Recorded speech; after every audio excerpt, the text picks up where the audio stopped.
আরাবল্লী পর্বতমালায় খনন নিয়ে নতুন করে অস্বস্তি বাড়ল মোদী সরকারের। এবার পরিবেশ কর্মী হিতেন্দ্র গান্ধী প্রধান বিচারপতি সূর্যকান্তকে চিঠি লিখে সুপ্রিম কোর্টের আরাবল্লী খনন সংক্রান্ত নির্দেশিকা পুনর্বিবেচনার আর্জি জানালেন। একই চিঠি রাষ্ট্রপতি দ্রৌপদী মুর্মুর কাছেও পাঠিয়েছিলেন ওই সমাজকর্মী। সম্প্রতি এই বিষয়ে সুপ্রিম রায়ে বলা হয়েছে, আরাবল্লী পাহাড়ের 100 মিটার বা তার বেশি উচ্চতায় ভূমি ও আশপাশের ঢাল সম্পূর্ণ সুরক্ষিত থাকবে, যার অর্থ একটাই যে 100 মিটারের কম পাহাড়গুলির সংরক্ষণের আওতায় থাকবে না। অথচ আরাবল্লীর 90% পাহাড়ের উচ্চতায় 100 মিটারের নিচে।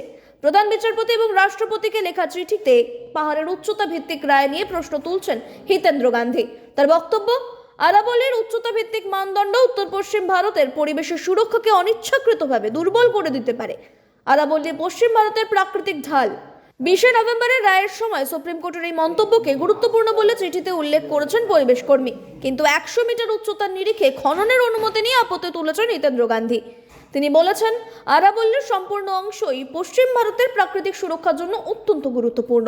অভিযোগ উঠছে, শিল্পপতি বন্ধুদের পকেট ভরাতে উত্তর ও পশ্চিম ভারতের ফুসফুস প্রাচীন আরাবল্লী পর্বতমালা ধ্বংসের ব্লুপ্রিন্ট তৈরি করছে মোদী সরকার।